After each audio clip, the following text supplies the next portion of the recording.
RX-71 health মিডিয়ায় আপনাদের সকলকে স্বাগত। রাতে ঘুমালে কি এগুলো দাঁতে আওয়াজ করে? এই সমস্যার কারণ কি, মুক্তির উপায় কি? অনেক সময় দেখা যায় যে ঘুমন্ত অবস্থায় দাঁতে দাঁতে ঘর্ষণ হয়, বিশেষ করে শিশুদের ক্ষেত্রে দেখা যায়, বড়দের ক্ষেত্রে অনেক সময় দেখা যায়।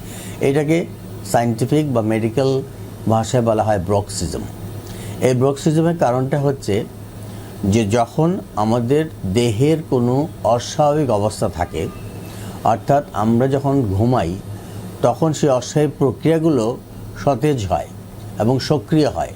যেমন ধরেন, আমাদের যদি পেটে কৃমি থাকে, আমাদের যদি পেটে কোনো অ্যাসিডিটি থাকে, আলসার থাকে, বা অন্য কোনো পরিপাকতন্ত্রজনিত কোনো রোগ থাকে, তাহলে কিন্তু সেই লক্ষণটা মুখের ভিতরে আসে।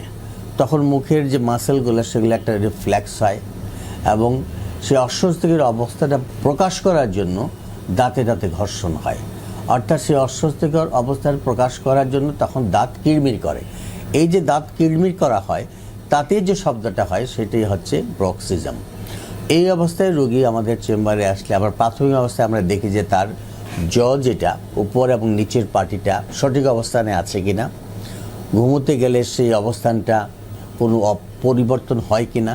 যদি সেটা হয় তাহলে আমরা সেই জয়ের যে ডিসফাংশনগুলো সেগুলো আমরা ঠিক করে দিই, এবং সেটা যদি না থাকে তাহলে আমরা তার অন্যান্য সাধারণ রোগের জটিলতা আছে কিনা সেটা দেখার জন্য একজন বিশেষজ্ঞ চিকিৎসকের কাছে পাঠিয়ে দিই।